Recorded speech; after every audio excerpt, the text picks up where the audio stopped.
प्रायोजक है दगरू सेठ jewellers, GM road near radio station. Shyama मंदिर के तालाब के पूर्वी भाग का दीवार टूटा, मची अफरा-तफरी। मां श्यामा मंदिर परिसर के तालाब की पूर्वी भाग की दीवार अचानक टूटकर तालाब में समा गई। लगभग 50 फीट की दूरी में यह दीवार ध्वस्त हो गई। इसकी चपेट में तालाब में चल रहे मोटर बोट के बोट भी आ गए। संयोग है कि उस समय मोटर बोट का संचालन नहीं हो रहा था। तो वहीं इस संदर्भ में श्यामा मंदिर के सहायक पुजारी चंद्रकांत झा की सूचना पर मंदिर न्याय समिति के अध्यक्ष SM झा, उपाध्यक्ष कमलाकांत झा, सह सचिव श्रीपति त्रिपाठी, सदस्य मधुबाला सिन्हा सहित संरक्षक सह विधायक संजय सरागी भी स्थल पर पहुंचे। वहीं मंदिर न्यास के सचिव सह जिलाधिकारी को भी इस संदर्भ में सूचना दी गई। सोमवार को इस संबंध में सहायक पुजारी ने पूरी जानकारी प्रदान की। आइए सीधे सुनाते हैं क्या कुछ कहते हैं वे इस मामले में। यह बरसात का मौसम है। बरसात होने के कारण ये जर्जर दीवार गिर गया पानी से, और ऊपर भी पानी, नीचे भी पानी का रेत इधर से आ रहा था, उसी रेत में ये बह गया। अच्छा, क्या बहुत पुराना दीवार था? बहुत पुराना, कि लगभग 100 साल पुराने ज़माने का, 100 साल से ज़्यादा हो गया इस दीवार का। किसी प्रकार की कोई क्षति भी हुई थी? क्षति तो कुछ नहीं हुआ, लेकिन आगे से क्षति होने की संभावना है। लेकिन इसके लिए हमने सह सचिव को फ़ोन करके बताया जो क्या कहते हैं ऐसे दीवार गिर गया है, तो आकर के इसका निगरानी किया जाए। तो आए और क्या कहते हैं चिट्ठी के माध्यम से, मोबाइल के माध्यम से GM साहब को कहे जो कि इसका जल्दी से जल्दी प्रक्रिया किया जाए ताकि आगे कोई क्षति ना हो। तो क्या कुछ अपनाया जाएगा इसके लिए? इसके लिए वो सीमेंट वाला बोरा में मिट्टी डाल के, गिट्टी डाल के, पत्थर डाल के, और इसको क्या कहते हैं ये रुकाव के लिए करना ही पड़ेगा। नहीं तो जिस प्रकार की स्थिति बनी है मंदिर को भी गिर सकता है। क्या नाम हुआ आपका? सहायक पुजारी। मिथिला विश्वविद्यालय के मुख्यालय पर छात्र राजद व आयशा के कार्यकर्ताओं ने किया भूख हड़ताल प्रारंभ। 4 वर्षीय स्नातक कोर्स को वापस लेने, विश्वविद्यालय एवं विश्वविद्यालयों में बुनियादी संरचनाओं को अविलंब दुरुस्त करने सहित अन्य कई मांगों को लेकर छात्र राजद व आयशा के कार्यकर्ताओं ने विश्वविद्यालय मुख्यालय के समक्ष 2 दिवसीय भूख हड़ताल की शुरुआत मंगलवार को कर दी है। इस दौरान भूख हड़ताल पर बैठे भूख हड़ताल साथियों को जश्न के राष्ट्रीय कार्यकारिणी सदस्य प्रोफेसर सुरेंद्र सुमन, इनोस के प्रदेश उपाध्यक्ष संदीप कुमार चौधरी, छात्र राजद के पूर्व विश्वविद्यालय अध्यक्ष रजनीश कुमार से संयुक्त रूप से माला पहनाकर हौसला अफजाई किया। सभा का संचालन आयशा के राज्य सचिव प्रिंस कर ने किया। भूख हड़ताल पर बैठे छात्रों को संबोधित करते हुए जश्न के राष्ट्रीय कार्यकारिणी सदस्य प्रोफेसर सुरेंद्र सुमन ने कहा कि छात्र समुदाय देश के उज्जवल भविष्य होते हैं। वर्तमान समय में हमारी सरकारें लगातार छात्र विरोधी शिक्षा नीति को बढ़ावा देने में लगी है। छात्र विरोधी शिक्षा नीति के खिलाफ छात्र छात्राओं को बेहतर भविष्य और गुणवत्तापूर्ण शिक्षा के लिए आगे आना चाहिए। आज हम लोग विश्वविद्यालय की लचर व्यवस्था और केंद्र सरकार की जो साजिश है बच्चे को शिक्षा से वंचित करने की, आज विश्वविद्यालय में FYUP थोपा जा रहा है। 3 वर्ष का कोर्स को 4 वर्षीय किया जा रहा है। जो 3 वर्ष का कोर्स आपको 5 से 6 साल में होता था, वो 4 वर्ष का कोर्स ये पूछना चाहते हो कितने साल में होगा। गरीब मध्यम परिवार के बच्चे 10 से 12 हज़ार में अपना UG की कोर्स पूरा कर लेते थे। UG की कोर्स पूरा करने के बाद वो अपने अन्य पद के लिए, अपने सम्मान के लिए एक कमीशन के क्षेत्र में प्रवेश करते थे। ये हम पूछना चाहते हैं, ये 4 साल का जो कोर्स हुआ है जिसका फीस आपको 25 से 30 हज़ार लगेगा, ये गरीब मध्यम परिवार के बच्चे कहाँ से लाएंगे? और ये FYUP जो थोपा जा रहा है राज्य सरकार के बिना असहमति से लागू क्यों किया जा रहा है, ये हम राज्य सरकार से पूछना चाह रहे हैं। आज विश्वविद्यालय को, इससे पहले भी आप देखे होंगे जिस समय फागू चौहान थे, उस समय विश्वविद्यालय को लूट का अड्डा बनाया जा रहा था। अब विश्वविद्यालय को FYUP के माध्यम से शिक्षा से वंचित करने का एक तरीका खेला जा रहा है। विश्वविद्यालय प्रशासन से मांग करते हैं और राज्यपाल महोदय से मांग करते हैं कि FYUP को वापस ले और छात्र हित में उस शिक्षा के लिए एक जरूरी कदम उठावे। इस भूख हड़ताल में कौन कौन से संगठन शामिल हैं? आज के भूख हड़ताल में छात्र राजद और आयशा सम्मिलित है। क्या नाम हुआ आपका? राजू का राज्य सह सचिव आयशा। आज मिथिला विश्वविद्यालय धरना स्थल पर आयशा और छात्र राजद के द्वारा 2 दिवसीय भूख हड़ताल का आयोजन किया गया। जैसा कि आप जान रहे हैं कि जो बिहार के महामहिम हैं, जो विश्वविद्यालय के माननीय होते हैं राज्यपाल महोदय, उनके द्वारा बिहार के अंदर में 4 सालाना डिग्री कोर्स को लागू किया जा रहा है। नई शिक्षा नीति का उसका एक पार्ट है। लेकिन बिहार के अंदर में जो विश्वविद्यालय की हालात है, जहाँ कोई समय पर परीक्षा नहीं हो रहा है, समय पर परिणाम नहीं आ रहा है, मूल प्रमाण पत्र नहीं मिल रहा है, एक अधिकारी को कई विभाग का पदभार दे दिया जा रहा है। बिहार के विश्वविद्यालय में शिक्षक कर्मचारी की भारी कमी है।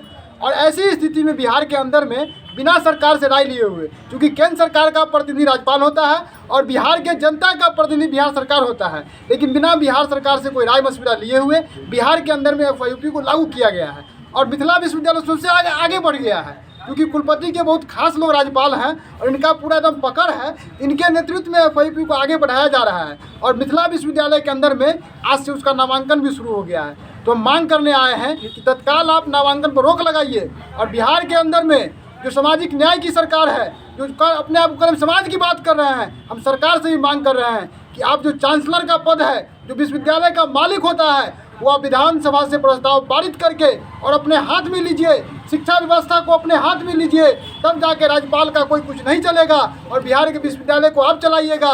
और बिहार के जब विश्वविद्यालय सरकार के मध्यम में होगा तो निश्चित तौर पर बिहार में FYUP लागू नहीं होगा, बिहार में नई शिक्षा नीति लागू नहीं होगा। इसलिए मांग करने आए हैं।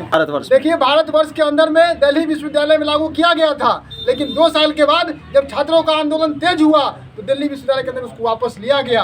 इसलिए बिहार के अंदर भी हम जो तमाम जो लोग हैं, हम आयशा के लोग हैं, हम छात्र राजद के लोग हैं, हम तमाम लोग मिल करके और सरकार से भी और राज्यपाल से भी मांग कर रहे हैं कि बिहार के अंदर में ये UP वाला कानून नहीं चलेगा, बिहार के अंदर में ये RSS वाला मनुस्मृति वाला कानून नहीं चलेगा, बिहार के अंदर में FYUP नहीं चलेगा। भाजपा 13 जुलाई को करेगी विधानसभा मार्च। सरकार से 10 लाख लोगों को रोजगार देने के मामले पर मांगेगी जवाब। भारतीय जनता पार्टी आगामी 13 जुलाई को विधानसभा मार्च करेगी। यह मार्च गांधी मैदान से शुरू होगा और विधानसभा पहुंचेगी। भाजपा के प्रदेश अध्यक्ष सम्राट चौधरी के नेतृत्व में इस मार्च के जरिए सरकार से 10 लाख लोगों के नौकरी देने के वादे के मामले पर जवाब मांगा जाएगा। मंगलवार को आयोजित जिला अतिथि गृह में एक संवाददाता सम्मेलन को संबोधित करते हुए दरभंगा के सांसद डॉक्टर गोपाल जी ठाकुर ने कहा कि दुर्भाग्यपूर्ण है कि विधानसभा का मानसून सत्र छोटा 10 से 14 जुलाई तक है। राज्य में समस्याओं के अंबार के बीच सत्र छोटा होना दुर्भाग्यपूर्ण है। उन्होंने कहा कि भाजपा 13 जुलाई को विधानसभा मार्च करेगी, जिसमें MLA, MLC पदाधिकारी, कार्यकर्ता सभी शामिल होंगे। उन्होंने कहा कि इस मार्च के जरिए भाजपा सरकार से 10 लाख लोगों को नौकरी देने के मामले में जवाब मांगेगी तथा सरकार से यह भी पूछेगी कि आखिर नौकरी कब देगी। तो इस संवाददाता सम्मेलन में प्रदेश मंत्री धर्मशिला गुप्ता, महामंत्री सुजीत मलिक, ज्योति कृष्णा झा, भाजपा जिला अध्यक्ष बालेंदु झा, उमेश चौधरी, राहुल कर्ण, जय भारद्वाज सहित आदि कई लोग मौजूद थे। दरभंगा के अग्निशमन कार्यालय को 62 नए अग्निशमन कर्मी हुए प्राप्त, दिया जा रहा है व्यवहारिक प्रशिक्षण। दरभंगा के अग्निशमन कार्यालय को 62 नए अग्निशमन कर्मी प्राप्त हुए हैं, जिन्हें लगातार 16 जून से व्यवहारिक प्रशिक्षण दिया जा रहा है। तो वहीं मंगलवार को इन सभी कर्मियों को व्यवहारिक प्रशिक्षण भी दिया गया और बताया गया कि किस प्रकार से अग्निशमन विभाग में कार्य किए जाते हैं। गौरतलब है कि दरभंगा में पहले पूरे जिले में कुल 65 अग्निशमन कर्मी थे। अब 62 नए अग्निशमन कर्मी मिल जाने से मानव बल में वृद्धि हुई है। तो वहीं अधिकारी से मिली सूचना के अनुसार अब इन 62 नए अग्निशमन कर्मी को 6 महीने के लिए बुनियादी फायर फाइटिंग प्रशिक्षण के लिए बाहर भेजा जाएगा, जहां इन्हें पूरी रूप से प्रशिक्षित किया जाएगा। तब जाकर इन्हें पुनः जिले में भेजा जाएगा और अग्निशमन विभाग में सेवा दे सकेंगे।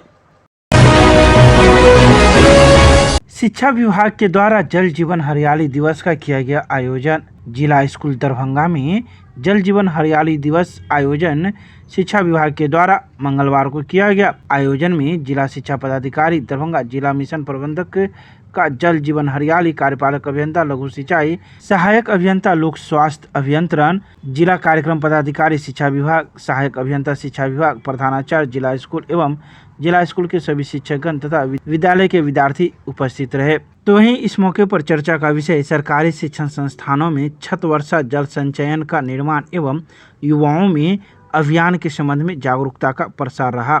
आज की परिचर्चा में जिला शिक्षा पदाधिकारी द्वारा बच्चों को अभियान के प्रति जागरूक किया गया। जिला मिशन प्रबंधक जल जीवन हरियाली दरभंगा द्वारा मिशन के सभी अवयवों की चर्चा करते हुए जनभागीदारी, प्राकृतिक संपदाओं का संरक्षण एवं अभियान के फायदे के संबंध में जानकारी दी गई। अंत में प्राचार्य जिला स्कूल द्वारा धन्यवाद ज्ञापन करते हुए आयोजन का समापन किया गया। डोमिसाइल नीति हटाने एवं शिक्षक अभ्यर्थियों को गुमराह करने के विरुद्ध अखिल भारतीय विद्यार्थी परिषद ने दिया 1 दिवसीय धरना। मंगलवार को अखिल भारतीय विद्यार्थी परिषद दरभंगा इकाई के द्वारा डोमिसाइल नीति हटाने एवं शिक्षक अभ्यर्थियों को गुमराह करने के विरुद्ध मिथिला विश्वविद्यालय के केंद्रीय पुस्तकालय के पास 1 दिवसीय धरना दिया गया। धरना को संबोधित करते हुए MRM कॉलेज की अध्यक्ष करीना कुमारी ने कहा कि बिहार के मुख्यमंत्री नीतीश कुमार के शासन में शिक्षा का स्तर रसातल में चला गया है। बिहार में आज भी BPSC स्तर तक के एग्जाम का पेपर लीक हो जाता है। लगभग विद्यालय महाविद्यालय में मूलभूत सुविधा के साथ शिक्षकों का घोर अभाव है। हमारे मुख्यमंत्री को ध्यान ऐसे शिक्षा के विषयों को ठीक करने के बजाय उनका ध्यान दारू खोजने और प्रधानमंत्री कैसे बन जाए उस पर होता है। इसके अलावा मौजूद कई लोगों ने भी अपनी अपनी बातें रखी।